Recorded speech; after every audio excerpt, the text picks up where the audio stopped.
नमस्कार दोस्तों, मेरा नाम है अरविंद सिंह राज पुरोहित और अनअकैडमी के इस प्लेटफॉर्म पर आप सभी का स्वागत है। दोस्तों, आप सब मेरे साथ में साइंस एंड टेक एकदम डिटेल में कवर कर रहे हैं और आज जो मैं आपके लिए टॉपिक लेकर के आया हूं वो थोड़ा सा पेचीदा है और बहुत बार यूपीएससी और अन्य एग्जाम के लिए स्टूडेंट्स को परेशान करता है।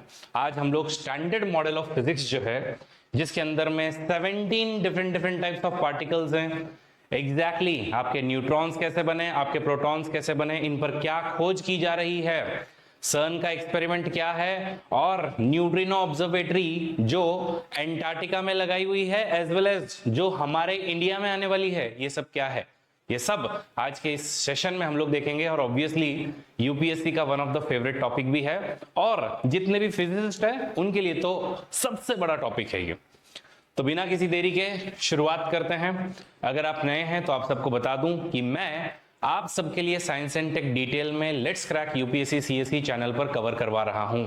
इसी के अंदर में हम लोग प्रीवियस ईयर्स के क्वेश्चंस, अभी के चल रहे करंट अफेयर्स और सबसे इंपॉर्टेंट सारे के सारे कंसेप्ट एक साथ में कवर कर रहे हैं।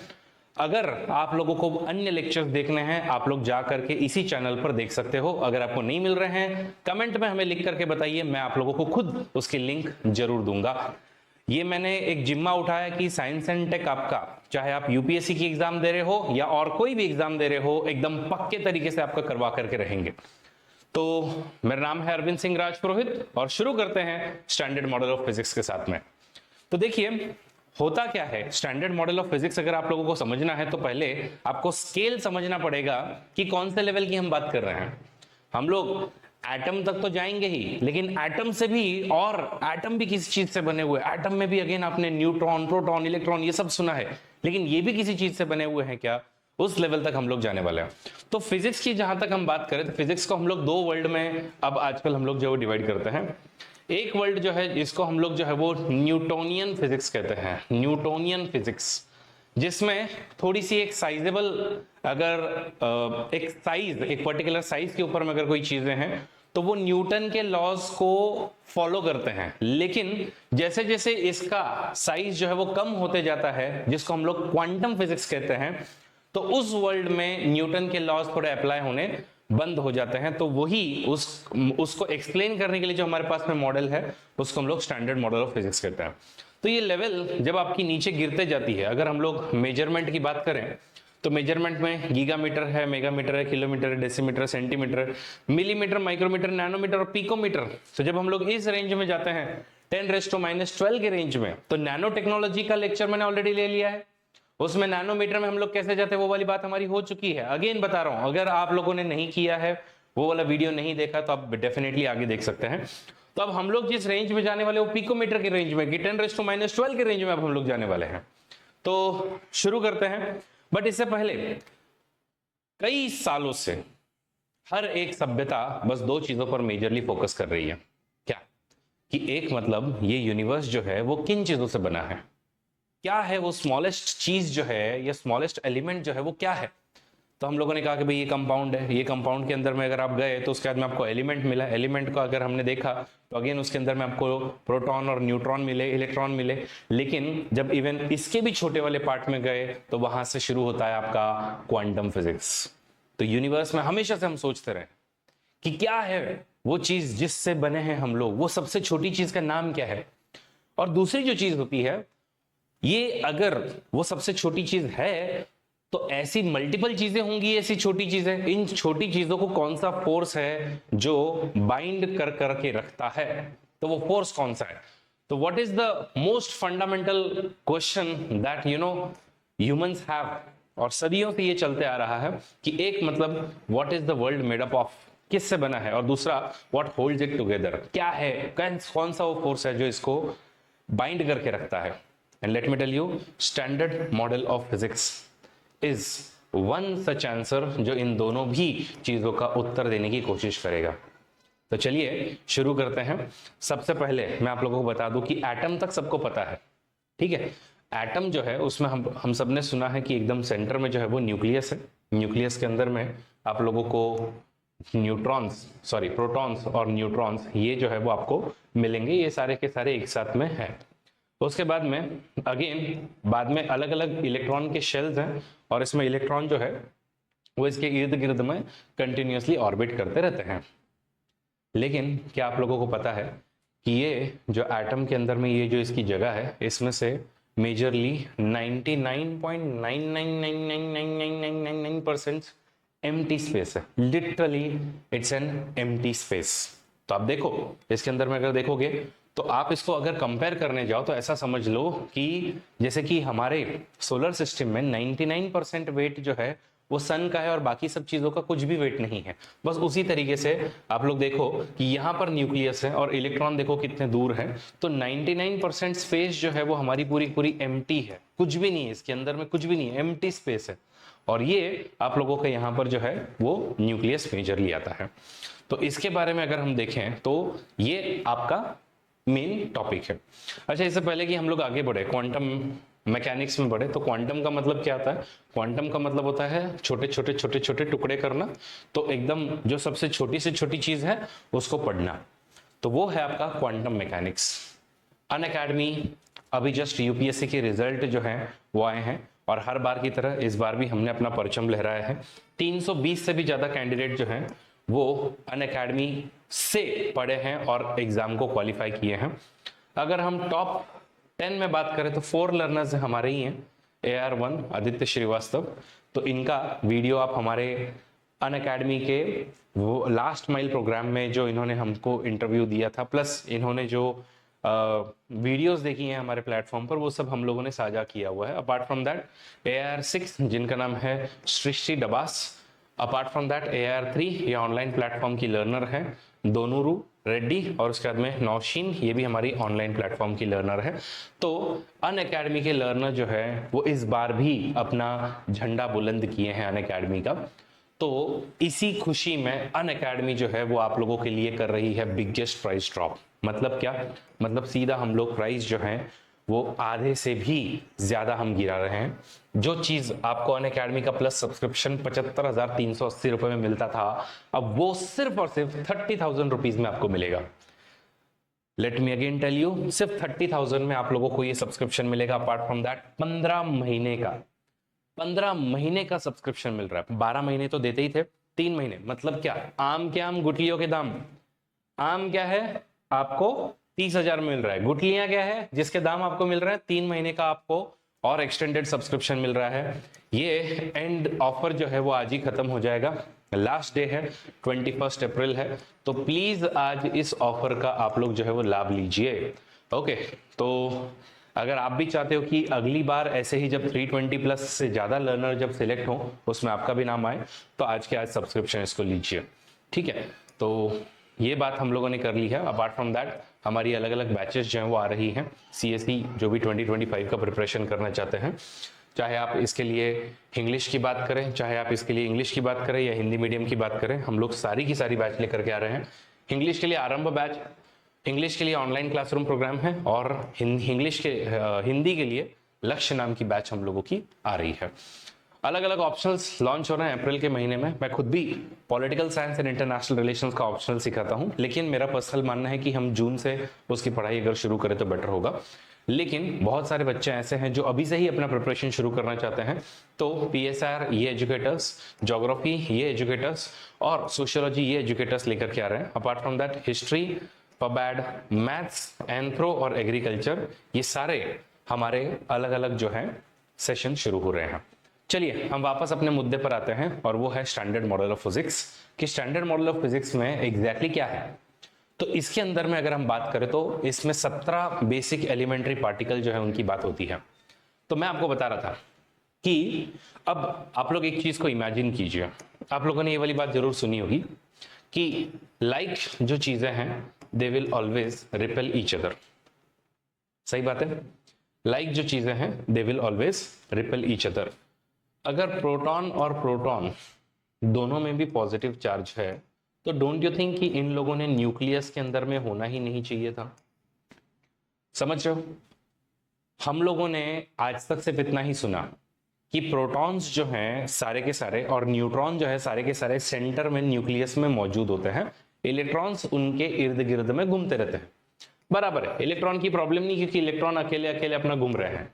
ओके, बट प्रोटॉन्स जो है वो साथ में कैसे रह रहे हैं, व्हाट इज दिस थिंग, मतलब क्या ऐसा क्या हो रहा है कि ये प्रोटॉन जो साथ में रह रहे हैं, और क्या प्रोटॉन को भी तोड़ा जा सकता है, क्या वो भी किसी एलिमेंट्री और दूसरे किसी छोटे पार्टिकल से बने हुए हैं। तो उसके लिए हमारे ये एलिमेंट्री पार्टिकल फिजिक्स जो है वो काम में आता है। तो इसमें अगर हम बात करें तो हम जितने भी हमारे पार्टिकल्स हैं तो दो काइंड में हम लोग इसको डिवाइड करते हैं। एक जो है उसको हम कहते हैं कि what the element is made up of, तो हम लोग मैटर कैरिंग पार्टिकल्स कहते हैं, और दूसरे जो है उनको हम लोग कहते हैं फोर्स कैरिंग पार्टिकल। तो फोर्स मतलब कि बाइंड टुगेदर करके कौन सी चीज रखेगी।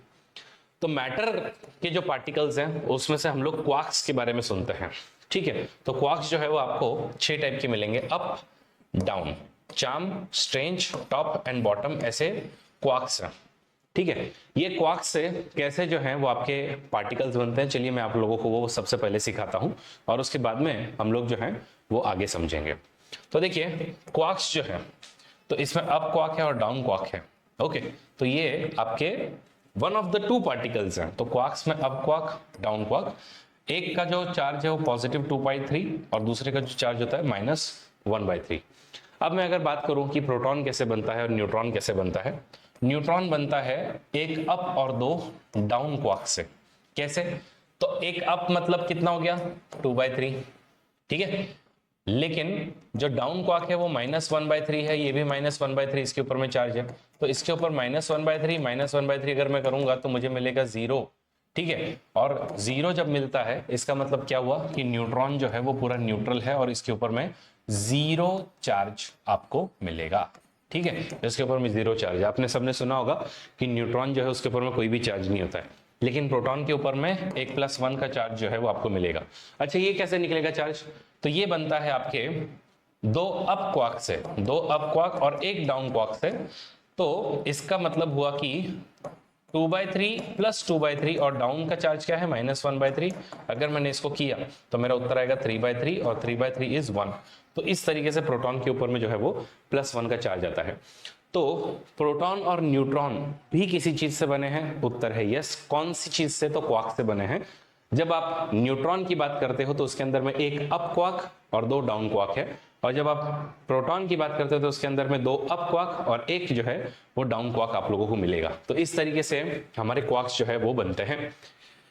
लेकिन बात वही है ना कि इसके ऊपर में स्टिल +1 या पॉजिटिव का चार्ज है, तो उसको बाइंड कौन करके रखेगा, तो एक फोर्स है जिसको हम लोग स्ट्रॉन्ग फोर्स कहते हैं, और स्ट्रॉन्ग फोर्स को कैरिंग जो पार्टिकल है उसका नाम रखा है ग्लूऑन। थोड़ा सा स्टार्ट में मे बी आप लोगों को ये चीजें जरा कॉम्प्लिकेटेड लगे, बट धीरे धीरे जैसे जैसे मैं आपको इन चीजों के बारे में बताते जाऊंगा, एक एक परत जब हम खोलते जाएंगे तो आप लोगों को इजीली सब कुछ चीजें जो समझ में आएंगी। तो मैटर कैरिंग जो पार्टिकल्स है उनको अगर थोड़ा साइंटिफिक नाम दे तो उसको हम, क्योंकि आपको याद होगा मैंने क्या कहा था, मैंने कहा कि यूनिवर्स में सबसे पुराना सवाल है दो चीजें, ओके, कि एक क्या कि यूनिवर्स जो है वो सबसे स्मॉलेस्ट एलिमेंट कौन कौन से हैं जिनसे बना है, दूसरा कौन सा फोर्स है जो उनको साथ में बाइंडेड जो है वो रखता है। तो स्टैंडर्ड मॉडल ऑफ फिजिक्स कहता है फर्मियॉन्स से यूनिवर्स बना है, और ये जो बोसॉन्स हैं ये फोर्स कैरिंग पार्टिकल्स हैं, और इनके थ्रू फोर्सेस जो ट्रांसमिट होते हैं। तो फर्मियॉन्स में बात करें तो क्वार्क्स है, तो क्वार्क्स कैसे है ना, इनको साथ में रहना पसंद है। अब कुछ लोग होते हैं जिनको साथ में रहना पसंद है, कुछ लोग हैं जिनको साथ में रहना नहीं पसंद है। जैसे वुल्फ की बात करो, वुल्फ जो है वो पैक में रहते हैं, ठीक है, लेकिन बिल्लियों की बात करो, शेर की बात करो, इन लोग साथ में रहना पसंद नहीं करते हैं, ठीक है। तो बस ऐसा ही समझ लो कि ये क्वार्क्स जो है they are very social, and because they are social so they will remain together. तो up, down, charm, strange and top and bottom एक दूसरे के अलग अलग चीजों में आपको दिखेंगे। तो ऐसे 6 आपके क्या है क्वार्क्स हैं। Then comes leptons. लेप्टॉन्स को अकेले रहना बड़ा पसंद है। One of the famous example of lepton is electron. Electron देखो, आप देखोगे अकेले घूमता है मस्त, ठीक है। फिर एक छोटा, मतलब ये जो इलेक्ट्रॉन है, इस इलेक्ट्रॉन का थोड़ा सा अगर मास अगर आप बढ़ा दो, ठीक है, तो मैं उसको कहूंगा मोटा इलेक्ट्रॉन। सुनिएगा मैं क्या कह रहा हूं, मोटा इलेक्ट्रॉन। मोटा इलेक्ट्रॉन का नाम रखूंगा मैं म्यूऑन। क्या रखूंगा, तो इलेक्ट्रॉन उसका मोटा वर्जन म्यूऑन, लेकिन ये साइज में बड़ा होने की वजह से क्या हो जाता है, एकदम जल्दी से डिस्टेबल होकर के फटाक से डिसइंटीग्रेट हो जाता है, ठीक है। और उससे भी मोटा अगर मैं और एक इलेक्ट्रॉन देखूं तो इलेक्ट्रॉन का मतलब एक आप मान लीजिए 50 किलो का इलेक्ट्रॉन है तो 80 किलो का म्यूऑन होगा और 120 किलो का टाउ, इसका नाम है टाउ, तो इसको हम टाउ कहेंगे। और इनके अलग अलग जो है वो न्यूट्रिनोस के फ्लेवर, ठीक है, तो न्यूट्रिनोस पर भी हम लोग आगे आने वाले हैं। तो एक जो है न्यूट्रिनो, न्यूट्रिनो नाम से ही आपको समझ में आ रहा होगा कि न्यूट्रल होगा, यानी कि इसके ऊपर में चार्ज जो है वो जीरो होगा। प्रोटॉन जो है वो ऐसी चीज है जो सबसे फास्टेस्ट यूनिवर्स में ट्रैवल करते हैं और उसके बाद में अगर किसी का नंबर आता है तो वो न्यूट्रिनोस है। आपके मेरे और इस अर्थ में से इस वक्त में करोड़ों न्यूट्रिनोस पास हो रहे हैं, लेकिन अभी हम उनको डिटेक्ट भी नहीं कर पा रहे हैं अपने बॉडी में से। ये न्यूट्रिनोस, इनके बारे में हम बात करेंगे। यूपीएससी ने बाकायदा न्यूट्रिनोस पे सवाल किया हुआ है। लेट मी टेल यू, ये मैं अपने मर्जी से कुछ भी क्रिएट नहीं कर रहा हूं, इन पे जिन पे सवाल बने वही मैं टॉपिक्स आपको सिखा रहा हूं। तो मैं बात कर रहा हूं इलेक्ट्रॉन न्यूट्रिनो, म्यूऑन न्यूट्रिनो और टाउ न्यूट्रिनो, ऐसे 6 आपके और एलिमेंट्री पार्टिकल्स हैं। तो टोटल आपके एलिमेंट्री पार्टिकल्स हो गए 12। ये 12 जो पार्टिकल्स हैं इनको फर्मियंस या मैटर कैरिंग पार्टिकल्स कहा जाता है। फिर उसके बाद में अगर हम फोर्स की बातें करें तो यूनिवर्स में अगर आप देखोगे तो मेजरली 4 टाइप के फोर्सेस हैं। यूपीएससी अगेन इस पर सवाल कर चुकी है। कौन कौन से हैं? तो एक जो है उसका नाम है स्ट्रॉन्ग फोर्स।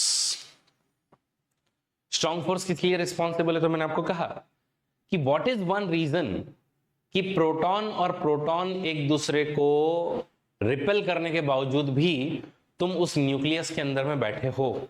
इसका मतलब कोई ना कोई एक ऐसा फोर्स होगा जो इलेक्ट्रोस्टैटिक रिपल्शन को अपोज कर रहा होगा। And what is that force? That force is called the strong force. Strong force जैसा आपको नाम से पता चल रहा है, strong force is the strongest force. सबसे ज्यादा स्ट्रॉन्गेस्ट अगर कोई फोर्स है तो वो स्ट्रॉन्ग फोर्स है। सेकेंड जो है वो है इलेक्ट्रोमैग्नेटिक फोर्स, ईएमएफ। आप लोग सुनते ही हैं, जो भी आपके वायर के थ्रू जा रहा है या फिर जो रेडिएशंस बन रही हैं, इलेक्ट्रोमैग्नेटिक फोर्स। ठीक है, तो ये आपका हो गया इलेक्ट्रोमैग्नेटिक फोर्स। तीसरा जो फोर्स है उसको हम कहते हैं वीक फोर्स। वीक फोर्स क्या होता है? वीक फोर्स जो है वो एक बड़ा सा अगर कोई एलिमेंट है, रेडियो एक्टिव अगर एलिमेंट है, तो उसको धीरे धीरे धीरे धीरे डिसइंटीग्रेट करता है, इसलिए उसका नाम हम लोगों ने रखा है weak force. So this force can change the flavour of fermion and causes the beta decay also. Okay, fermions sir कौन? तो फर्मियंस मतलब ये रे भाई, बोलो मत, फर्मियंस मतलब क्या? मैटर। ओके, तो ये फर्मियंस का फ्लेवर जो चेंज कर देता है। और लास्ट में एक और फोर्स है जिसको हम कहते हैं ग्रेविटी। ठीक है, लास्ट का जो फोर्स है उसको हम कहेंगे ग्रेविटी। ग्रेविटी वीकेस्ट फोर्स ऐसा कहा जाता है। यूनिवर्स में अगर कोई वीकेस्ट फोर्स है तो वो ग्रेविटी है। और इसको कैरिंग पार्टिकल जो है वो ग्रेविटॉन नाम का होना चाहिए ऐसा एस्टिमेट करते हैं, लेकिन इसको कहीं स्टैंडर्ड मॉडल ऑफ फिजिक्स में जगह नहीं मिली है। एनीवेज, उस मुद्दे पर हम लोग आएंगे, लेकिन सबसे पहले यूपीएससी 2013 का ये वाला आप सवाल देखिए। यूपीएससी पूछती है the known forces of nature can be divided into 4 classes. ठीक है, बोले कौन कौन सा? तो एक ग्रेविटी, दूसरा इलेक्ट्रोमैग्नेटिज्म, तीसरा वीक न्यूक्लियर फोर्स और चौथा strong nuclear force. With reference to them which one of the following statement is not correct. ठीक है, यहां पर नॉट करेक्ट मतलब आपसे पूछा है इनकरेक्ट स्टेटमेंट कौन सा है। तो gravity is the strongest force of all, बिल्कुल सबसे पहली गलती आपने यही कर दी, वो नॉट करेक्ट आपको मिल ही गया है। ठीक है, आप सबको पता होना चाहिए gravity is the weakest force, it is not the strongest force, it is the weakest force. Strongest force कौन है? स्ट्रॉन्गेस्ट फोर्स जो है वो स्ट्रॉन्ग फोर्स है, उसके बाद में इलेक्ट्रोमैग्नेटिक है, उसके बाद में वीक न्यूक्लियर फोर्स है और उसके बाद में ग्रेविटी। ठीक है, तो पहला ही स्टेटमेंट आपका गलत निकल गया है। उत्तर हमको मिल चुका है कि ए होगा, बट बाकी के 3 स्टेटमेंट भी पढ़ के रखो ताकि हमको पता रहे कि ये तीनों स्टेटमेंट करेक्ट है। और अगर कभी यूपीएससी इन पे सवाल करती है तो उसका उत्तर हमको सही से देते हुए आएगा। तो बी कहता है electromagnetism acts only on particles with an electric charge. सही बात है, जिन पार्टिकल्स के ऊपर में इलेक्ट्रिक चार्ज होगा उन्हीं के ऊपर में इलेक्ट्रोमैग्नेटिज्म आएगा। Week nuclear force causes the radio activity, अभी जस्ट मैंने आपको बताया। और strong nuclear force holds proton and neutrons inside the nucleus of an atom. यही तो बात मैं कर रहा था आपसे। तो हमारे यूनिवर्स में जो 4 फोर्सेस हैं, ये 4 फोर्सेस कुछ इस तरीके से हैं। इनमें से ये 3 फोर्सेस को रिप्रेजेंट करने के लिए तो स्टैंडर्ड मॉडल ऑफ फिजिक्स में हमारे पास में चीजें हैं, लेकिन ग्रेविटॉन या ग्रेविटी को रिप्रेजेंट करने के लिए अभी तक कोई भी नहीं है, क्योंकि जैसे ही हम इसके ग्रेविटॉन के इक्वेशन को हम लेकर के आते हैं स्टैंडर्ड मॉडल ऑफ फिजिक्स पूरा पूरा फेल हो जा रहा है, इसलिए किसी को भी हमने नहीं बनाया। अच्छा, तो अब ये कौन कौन क्या क्या कर रहे हैं? तो स्ट्रॉन्ग फोर्स के लिए जो रिस्पॉन्सिबल फोर्स है उसको हम कहते हैं ग्लूऑन। क्या कहेंगे? ग्लूऑन। इलेक्ट्रोमैग्नेटिक फोर्सेस के लिए जो रिस्पॉन्सिबल उसका नाम क्या है? यस, इसका नाम है प्रोटॉन। ठीक है, ईएमएफ के लिए है प्रोटॉन। डब्ल्यू एंड जेड जो है ये दोनों पार्टिकल्स रिस्पॉन्सिबल है वीक न्यूक्लियर फोर्सेस के लिए। एज आई सेड, ग्रेविटॉन को जगह नहीं मिली है, लेकिन अभी रिसेंटली हिग्स बोसॉन चर्चा में थे। क्यों? पीटर हिग्स, जिन्होंने सबसे पहले इसके बारे में बात की थी, अभी रिसेंटली उनकी डेथ हुई है। पीटर हिग्स को इसके लिए नोबेल प्राइज भी मिल चुका है कि भैया आप लोगों ने ये सब डिस्कवर करके दिया है हमको। तो ये हिग्स बोसॉन जो है, तो ये ऐसा, इसको गॉड पार्टिकल भी कहा गया। इसको ये भी कहते हैं कि it is the particle which is responsible for giving mass to everything. तो ऐसा कभी कभी मैं मजाक में कहता हूं, अगर आपका वजन बढ़ जाए तो आप अपने दोस्तों को बोल सकते हो कि it is not because of me, but मेरी बॉडी जो है वो हिग्स फील्ड से ज्यादा इंटरेक्ट करती है और हिग्स बोसॉन ने मुझे ज्यादा वेट जो है वो दे करके रखा है। ठीक है, एनीवेज, तो ये हिग्स बोसॉन जो है it is responsible for giving you mass. जब हिग्स फील्ड से आप इंटरेक्ट करते हो तो आपको मास जब मिलता है। तो इन कंक्लूजन, अगर मैं अब आप लोगों को एक बार, बिकॉज एक थोड़ी सी कॉम्प्लिकेटेड चीज है इसलिए मैं वापस से आपको एक बार अच्छे से समझा रहा हूं। एलिमेंट्री पार्टिकल्स की अगर हम बात करें, ओके, तो टोटल जो है वो 17 हमारे पास में एलिमेंट्री पार्टिकल्स हैं। ये 17 पार्टिकल्स में से मैंने आपको बताया कि फर्मियंस, जिनको हम मैटर केयरिंग पार्टिकल्स कहते हैं, कि ये मैटर के लिए इनसे बनेगा, इनसे वो चीज मैटर जो है बनेगी। और ये जो बोसॉन्स हैं, जिनको हम गॉग बोसॉन्स कहते हैं, तो ये जो बोसॉन्स हैं इनको हम फोर्स कैरिंग पार्टिकल कहते हैं। ठीक है, फर्मियंस में क्वार्क्स हैं। जैसे हमारे प्रोटॉन्स हैं वो किससे बने हैं? न्यूट्रॉन्स है वो किससे बने? वो क्वार्क से बने हैं। तो वो up, down, charm, strange, top, bottom, ऐसे 6 क्वार्क से बने हैं। फिर लेप्टॉन, जिनको अकेले रहना पसंद है, क्वार्क्स अकेले नहीं रहते हैं, हमेशा साथ में रहते हैं किसी न किसी के। लेप्टॉन्स में इलेक्ट्रॉन, म्यूऑन एंड टाउ। इसको मैं कहता हूं इलेक्ट्रॉन मोटा, म्यूऑन इज मोटा इलेक्ट्रॉन, और उससे भी मोटा जो है वो टाउ होगा।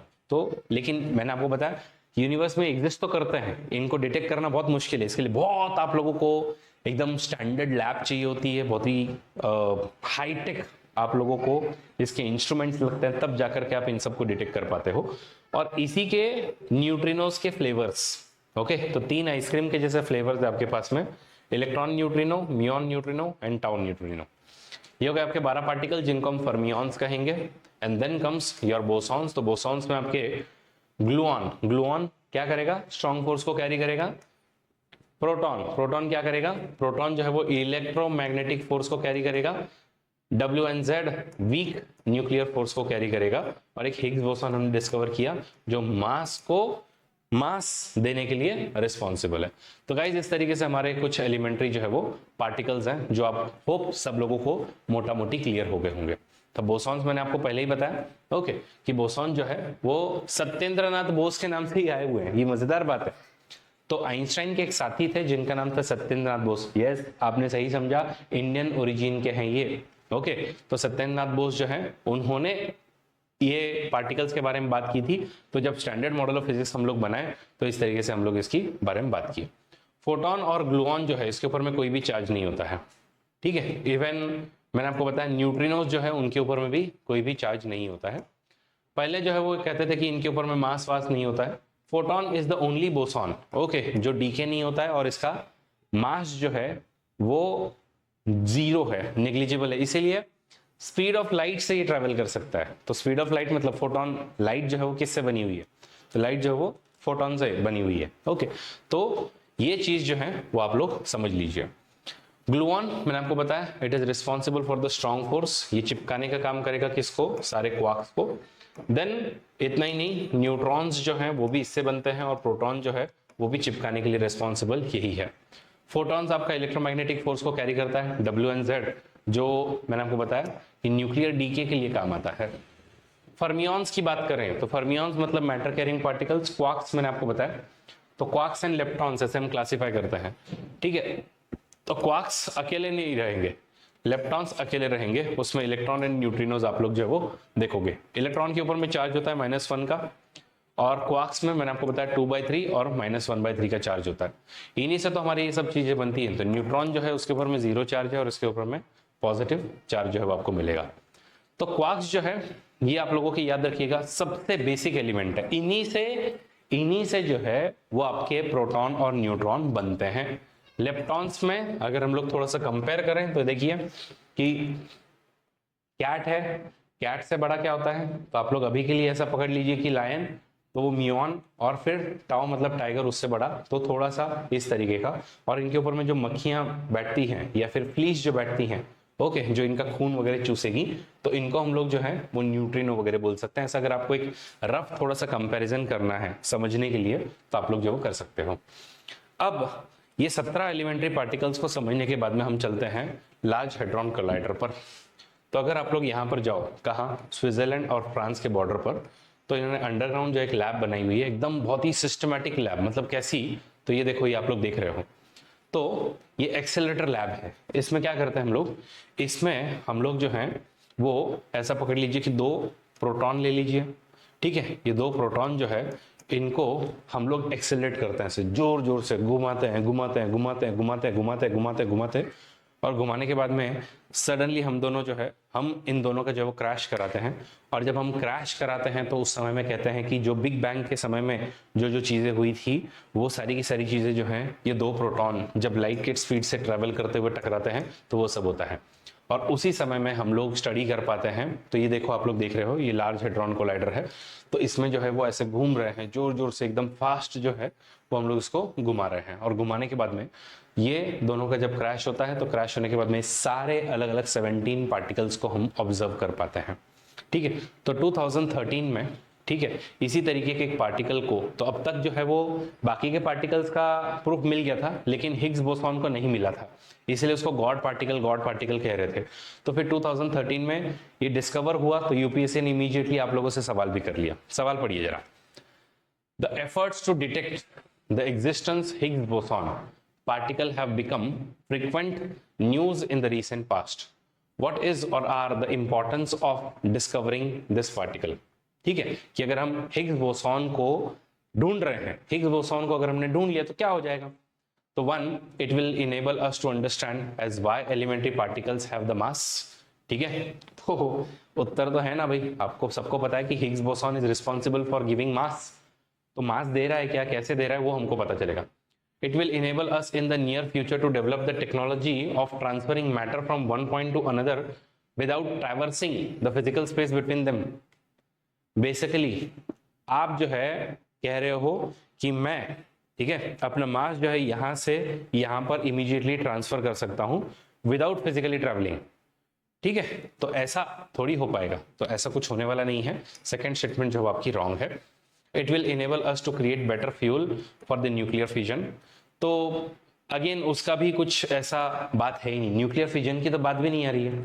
हम लोग न्यूक्लियर फिजन जो है वो अपने को जो करना है वो हमने कर लिया है, इसमें ऐसा कुछ भी नहीं आने वाला है। तो इनफैक्ट इसको 2 और 3 को हम लोग एलिमिनेट करते हैं, और उत्तर आपका सिर्फ ए यानी कि 1 ओनली आता है। That is, it will enable us to understand कि why elementary particles have mass। और ये सब कहाँ हो रहा है, ये सब हो रहा था CERN नाम के लार्ज हेड्रॉन कोलाइडर, ओके। तो ये जो है, ये हेड्रॉन कोलाइडर में आप लोग 2 प्रोटॉन्स को टकरा रहे हो स्पीड ऑफ लाइट से, और उसके बाद में इसकी डिस्कवरी जो है वो आप लोग कर रहे हो। तो ये 2013 में हिग्स बोसॉन को हमने देखा, तो ऐसा कहा गया कि हिग्स फील्ड होती है, ये पार्टिकल जो है वो फिर जो जितना हिग्स फील्ड से इंटरेक्ट करेगा उतना ये पार्टिकल उसको मास जो है वो ट्रांसफर करेगा। तो ये वाली बात जो है वो आती है, और पीटर हिग्स के नाम से ये हिग्स बोसॉन आया है। और मैंने आपको बताया इनकी जस्ट रिसेंट में भी डेथ हुई है। तो अब तक ये जो लार्ज हेड्रॉन कोलाइडर था, ये एकदम छोटा सा स्विट्जरलैंड और फ्रांस के बॉर्डर पे था। अब इन लोग एक बड़ा सा एफसीसी जो है वो बनाने के काम कर रहे हैं कि 100 किलोमीटर की लगभग इसकी सरकमफरेंस होगी, जिसका नाम रखा है फ्यूचर सर्कुलर कोलाइडर, ठीक है। तो ये इन लोग बनाएंगे, तो इसमें क्या होगा, तो और अच्छे से आप लोग जो है इसका एक्सपेरिमेंट जो वो कर पाओगे। तो इस पर काम चल रहा है। इन सबसे क्या हो पाएगा, ये जो डार्क मैटर है, सुपर सिमेट्रिक पार्टिकल्स हैं, और बाकी की जो मिस्टीरियस जो फिजिक्स की थियरीज हैं, उनको हम लोग समहाउ समझ पाएंगे। तो ये है गाइस हिग्स बोसॉन के बारे में सारी की सारी इंफॉर्मेशन। आप लोगों को लग रहा होगा सर अब इतना कॉम्प्लिकेटेड थोड़ी, देखो हिग्स बोसॉन तो मैंने आपको बता दिया। अब थोड़ी सी इन एक्सपेरिमेंट के बारे में भी बात कर लेते हैं कि ये CERN 1 की जो एक्सपेरिमेंट है, ऐसा ही जापान में जो एक्सपेरिमेंट चल रहा है जिसको एक्सेलरोमीटर कहेंगे हम लोग, जिसमें आप क्या कर रहे हो, पार्टिकल्स को एकदम एक्सेलरेट कर रहे हो और उसके बाद में उनको टकरवा रहे हो और टकरवाने के बाद में उससे जो वही 17 फंडामेंटल पार्टिकल जो है उनको क्रिएट करने की कोशिश कर रहे हो। तो जापान में इसी एक्सपेरिमेंट का नाम जो है बेल 2 या फिर केई के ऑर्गेनाइजेशन जो है वो इस पे मेजरली काम कर रही है।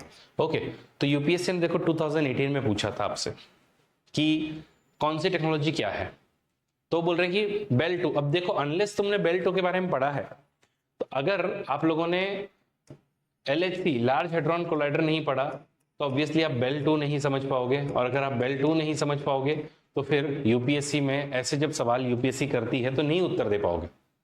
Blockchain technology digital crypto currency से जुड़ी हुई है, आप लोग उत्तर निकाल लोगे कि भाई 2 करेक्ट है, 2 करेक्ट है, 2 करेक्ट है, ये गया। क्रिस्पर, अब अगर किसी ने क्रिस्पर के बारे में नहीं पढ़ा हो तो गड़बड़ हो जाएगी। तो अभी ये तो उत्तर गलत है कि थर्ड जो है वो उत्तर गलत है आपका। ओके, तो इसमें फर्स्ट गलत है, थर्ड गलत है, क्योंकि बेल 2 जो है वो आर्टिफिशियल इंटेलिजेंस से कोई लेना देना नहीं है, इसका जो भी लेना देना है वो पार्टिकल फिजिक्स से लेना देना है, ठीक है। और क्रिस्पर कैस9 जो है वो बायोटेक्नोलॉजी से इसका लेना देना है। मैं बायोटेक्नोलॉजी के लेक्चर्स ऑलरेडी ले चुका हूं, अगेन आप लोग जा करके देख सकते हो, इसी चैनल पर आपको ये सारे वीडियो जो मिल जाएंगे, या फिर आप सिर्फ गूगल पे यूट्यूब पे सर्च कीजिए, आपको यूट्यूब के सर्च में भी इसका उत्तर मिल जाएगा। अब बात करते हैं न्यूट्रिनोज को लेकर के, ठीक है। न्यूट्रिनोज एक one of the fundamental particle जिसको आप लेप्टॉन भी कहते हो, अकेले रहना पसंद है, इजीली डिटेक्ट नहीं होता है, ऑलमोस्ट नेग्लिजिबल मास है, और चार्ज तो इसके ऊपर में 0 है ही। ऑलमोस्ट नेग्लिजिबल मास हम क्यों बोलते हैं, क्योंकि पहले ऐसा कहा जाता था कि न्यूट्रिनोज जो है प्रोटॉन के स्पीड से ट्रैवल करते हैं, लेकिन नहीं, proton is the fastest because उसका मास लिटरली 0 है, चार्ज जो है उसका 0 है। इसी तरीके से अगर हम बात करें न्यूट्रिनोज की, तो न्यूट्रिनोज के ऊपर चार्ज 0 लेकिन मास पूरा 0 नहीं है, नेग्लिजिबल थोड़ा ही क्यों नहीं, लेकिन एक मास तो उसका है ही। यही न्यूट्रिनो जो है तो इसके ऊपर में चलते रहता है कि यहाँ के न्यूट्रिनोज हमने देखे, ब्लाजार के, क्वासार के वगैरह वगैरह हमने न्यूट्रिनोज जो है वो देखे हैं, लेकिन ये क्या है। यूपीएससी ने इस पर सवाल क्या किया था, तो यूपीएससी ने इसमें 2015 में एक सवाल किया था न्यूट्रिनोज को लेकर के। क्या बात कर रहे सर, न्यूट्रिनोज पे सवाल आया था? यस, बिल्कुल आया था। तो यूपीएससी पूछती है कि in the context of modern scientific research consider the following statement about ice cube, a particle detector located at South Pole which was recently in news। ठीक है, तो क्या है ये न्यूज, क्या है इसका सारा का सारा इशू। तो अगर हम लोग इस पे बात करें तो it is the world's largest neutrino detector, जो कि एक क्यूबिक किलोमीटर ऑफ आइस के नीचे है। It is powerful telescope to search the dark matter and it is buried deep in the ice, ठीक है। तो इसमें एक्चुअली सारे के सारे स्टेटमेंट जो करेक्ट है।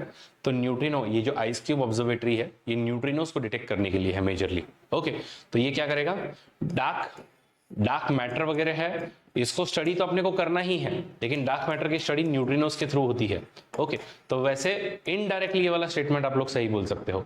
तो अगर हम बात करें कि व्हाट आर द न्यूट्रिनोस, ठीक है, तो न्यूट्रिनोस क्या है, तो मैं आपको बता दूं, न्यूट्रिनोस आर सब atomic elementary particle that have no charge, that is zero charge। okay, they have finite but negligible mass, weak interact करते हैं। सबसे बड़ा चैलेंज हमारे लिए न्यूट्रिनोस को डिटेक्ट करना क्या है, इसको क्यों जो है वो हमको आर्कटिक के नीचे हम लोगों को डालना पड़ा। मतलब आर्कटिक में हम लोगों ने इसको एकदम इसके नीचे जो है वो आइस में वगैरह डाला है, क्योंकि ऐसा कहते हैं कि छोटा मोटा ये जो न्यूट्रिनोज जो आ रहे हैं दूर दूर से, ओके, ये जो न्यूट्रिनोज हैं, ये न्यूट्रिनोज छोटा मोटा थोड़ा सा आइस से जो इंटरेक्ट करते हैं और एक स्पेशल लाइट जो है वो जनरेट करते हैं, इससे हम इन न्यूट्रिनोज को डिटेक्ट कर पाते हैं। इसके लिए ये आइस क्यूब ऑब्जर्वेटरी जो है वो बनाई गई है। तो अभी ये आइस क्यूब ऑब्जर्वेटरी जो साउथ पोल में आर्कटिक में एसोसिएटेड है, तो उन्होंने ब्लाजार और सुपरनोवे जितने भी होते हैं उनको डिटेक्ट करके भी बताया था। तो न्यूट्रिनोज जो है याद रखिएगा, नेचुरल भी होते हैं और आर्टिफिशियल भी होते हैं। न्यूट्रिनोज दोनों टाइप के होते हैं, नेचुरल भी होते हैं और आर्टिफिशियल भी होते हैं, इस चीज को समझ लीजिएगा। ओके, तो यहां पर जो है वो हमारा न्यूट्रिनोज के बारे में सारी की सारी इंफॉर्मेशन समझ लीजिए। बाकी इसको पाउली जो है उन्होंने सबसे पहले इसको ढूंढा था, और इसके तीन फ्लेवर कौन से, तो तीन फ्लेवर मैंने आपको बताया कि, excuse me just a second,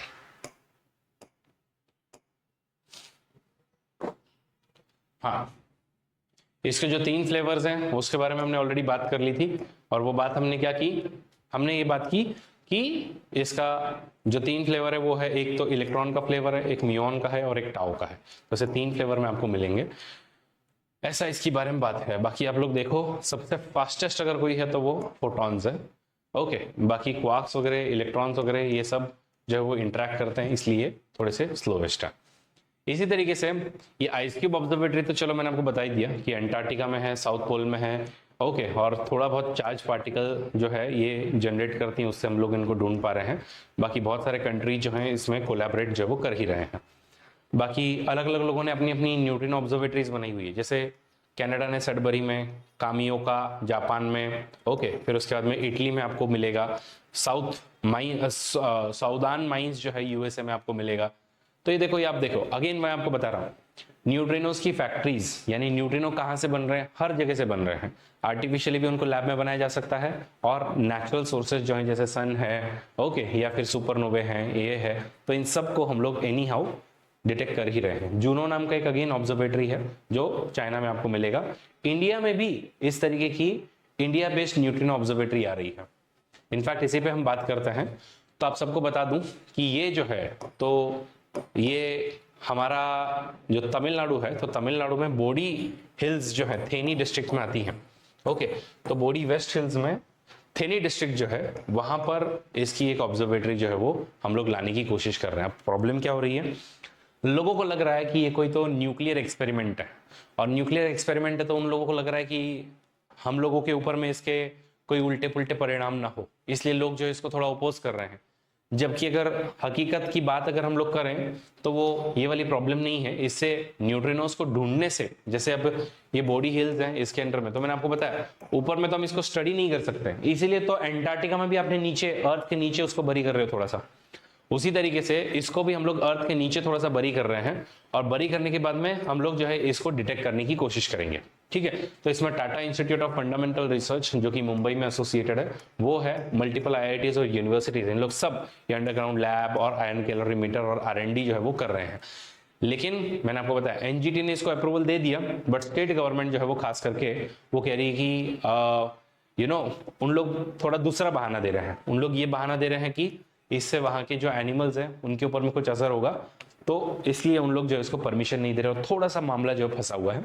but बाकी इंडिया इस पर पूरा काम कर रहा है कि ये ऑब्जर्वेटरी जो है वो आपकी एग्जिस्टेंस में है।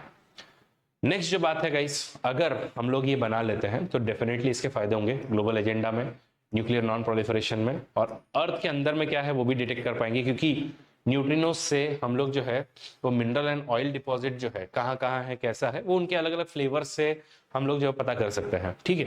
फिर उसके बाद में इतना ही नहीं, अर्थक्वेक के डिटेक्शन में भी जो जियो न्यूट्रिनोज हैं तो उसको हम डिटेक्ट कर पाएंगे। कम्युनिकेशन के लिए में भी हम ट्राई करेंगे इसको, यूनिवर्स की और कोई मिस्ट्रीज हैं, हेल्थ सेक्टर में अगर हुआ तो वहां पर भी हम इसको यूज करेंगे, इसीलिए न्यूट्रिनो जो चर्चा में चलते रहते हैं। तो मोटा मोटी अगर मैं आपको बताऊं वापस से, स्टैंडर्ड मॉडल ऑफ फिजिक्स की यहीं पर सारी की सारी चीजें खत्म होती है। यूपीएससी ने मल्टीपल टाइम्स इस पूरे स्टैंडर्ड मॉडल ऑफ फिजिक्स पर सवाल किए हुए हैं, तो अगर हम इसको वापस से एक वन वर्ड में अगर हम इसको रिवाइज करें तो आपको क्या क्या समझ में आएगा, ठीक है। तो पार्टिकल जो है वो किससे बने हैं, फर्मियंस और बोसॉन्स। पार्टिकल जो है, मैटर कैरिंग पार्टिकल जो है उनको हम फर्मियन कहेंगे, और फोर्स कैरिंग पार्टिकल जो उसको हम लोग बोसॉन कहेंगे। फर्मियंस आपके वापस से क्वार्क्स और लेप्टॉन से बने हैं। क्वार्क्स जो है वो कौन है, क्वार्क्स है बेसिकली ऐसे एलिमेंट्स जो अकेले नहीं रहते हैं, जो हमेशा किसी न किसी के साथ में आते हैं, उनको हम कहेंगे क्वार्क्स। लेप्टॉन्स हम ऐसे एलिमेंट्स को कहेंगे जो अकेले रहना पसंद करते हैं, ठीक है। क्वार्क्स में आपको 6 टाइप के क्वार्क्स मिलेंगे, up, down, top, bottom, charm and strange. Leptons की अगर हम लोग बात करें तो लेप्टॉन्स में आपको सबसे पहले इलेक्ट्रॉन का मोटा इलेक्ट्रॉन म्योन का मोटा म्योन, टाउ, ठीक है। तो इलेक्ट्रॉन, म्योन एंड टाउ, और उनके अलग अलग न्यूट्रिनो फ्लेवर्स कौन कौन से, टाउ न्यूट्रिनो, म्योन न्यूट्रिनो और इलेक्ट्रॉन न्यूट्रिनो, ओके। फिर उसके बाद में आपके आते हैं बोसॉन्स। तो बोसॉन्स क्या है, बोसॉन फोर्स कैरिंग पार्टिकल्स हैं। बोसॉन्स में से अगर हम बात करें तो फोटॉन जो है वो ईएमएफ को, यानी कि इलेक्ट्रोमैग्नेटिक फोर्स को कैरी करते हैं। WNZ bosons week nuclear force को कैरी करते हैं, और ग्लूऑन जो है वो स्ट्रॉन्ग न्यूक्लियर फोर्स को कैरी करते हैं, ठीक है। तो ये आपका हो गया SNF। फिर उसके बाद में ग्रेविटॉन, ये अभी तक ग्रेविटेशनल फोर्स के लिए है ऐसा कहते हैं, लेकिन इसको कहीं पे भी स्टैंडर्ड मॉडल ऑफ फिजिक्स में जगह नहीं दी गई है। तो इस तरीके से आपके सारी की सारी चीजें हैं, और एक लास्ट जो मास देने के लिए रिस्पॉन्सिबल है उसको हम लोग कहते हैं हिग्स बोसॉन। ठीक है, तो गाइज इस तरीके से हमारे 17 एलिमेंट्स हैं। बाकी कभी आप लोग अगर सोचो कि हेड्रॉन क्या होता है, तो ये देखो, यही क्वार्क्स को हम लोग कभी कभी हेड्रॉन भी कहते हैं जब इनके कॉम्बिनेशन में आते हैं। जैसे अप डाउन जब कंबाइन हो जाए तो हेड्रॉन बनते हैं। ये हेड्रॉन जो है, तो उसमें से अगर 3 आते हैं साथ में तो उसको हम बैरियन कहेंगे, और 2 अगर आते हैं तो उसको हम लोग मीसॉन वगैरह कहेंगे। But again don't go into it. Okay, फिर बाकी आप देखो इसकी साइज जो है वो, क्वार्क्स की साइज जो है वो कितनी छोटी है। प्रोटॉन 10⁻13 सेंटीमीटर पे जाते हैं, न्यूक्लियस 10⁻12, और क्वार्क सोचो 10⁻16 सेंटीमीटर। सेंटीमीटर में जा रहे हैं हम लोग, मीटर में भी नहीं, सेंटीमीटर में हम लोग जा रहे हैं। तो गाइस ये थी यूनिवर्स की सारी मिस्ट्री, जो आई होप आप लोगों को एकदम अच्छे से क्लियर हो गई है। वापस आप सबको एक बार याद दिला देना चाहता हूं कि गाइस, ठीक है, हमारे अनअकैडमी का एक स्पेशल ऑफर चल रहा है। ये स्पेशल ऑफर, इसके अंदर में मल्टीपल चीजें आप लोगों को मिल रही है। लगभग 75,780 रुपए का कोर्स सिर्फ और सिर्फ 30,000 रुपए में मिल रहा है। इसका लास्ट डे आज है, दैट इज 21 अप्रैल। ये आज के रात को खत्म हो जाएगा। बाद में मत कहिएगा सर थोड़ा बहुत एक्सटेंशन हो सकता है क्या, कुछ हो सकता है क्या, नहीं हो पाएगा। तो आम के आम गुठलियों के दाम, 30,000 में कोर्स प्लस 3 महीने का एक्सटेंशन, ये दोनों चीजें आपको आज ही मिलेगी। इन सबको लेते समय में आपको जो कोड यूज करना है, सिंपल सा कोड है, वो है अरविंदा। ठीक है, और मैं तो कहूंगा आप लोगों को कि इन सब स्टूडेंट्स की तरह, चाहे वो AR1 हो, 3 हो, 6 हो या 9 हो, ठीक है। और लेट मी टेल यू, बहुत सारे लोग ऐसा कह रहे होंगे, कमेंट बॉक्स में लिखेंगे भी कि अरे ये तो आप इंटरव्यू गाइडेंस वाले प्रोग्राम के ही लोगों का नाम लिख रहे हो। लेट मी टेल यू, इनमें से बहुत सारे लोग ऐसे हैं जिन्होंने बाकायदा अनअकैडमी का ऑनलाइन सब्सक्रिप्शन लिया हुआ है, और उस सब्सक्रिप्शन के थ्रू हमारे मल्टीपल क्लासेस जो इन्होंने देखे हुए हैं। आदित्य श्रीवास्तव ऐसे हैं, फिर डोनोरो अनन्या रेड्डी ऐसी हैं, और नौशीन भी ऐसी हैं जो ऑनलाइन हमारे प्लेटफॉर्म के लर्नर्स हैं। ओके, ऐसे मल्टीपल लर्नर्स हैं, और इनमें से 320 लर्नर्स अब क्वालिफाई हो चुके हैं। तो इस ऑफर का जरूर लाभ लीजिए। Thank you so much. इसी तरीके से साइंस एंड टेक को कवर करने के लिए मेरे वीडियोस देखते रहिए। अगर आपको ये वीडियो पसंद आया, लाइक कीजिएगा, अपने दोस्तों से शेयर कीजिएगा। Thank you so much, bye bye.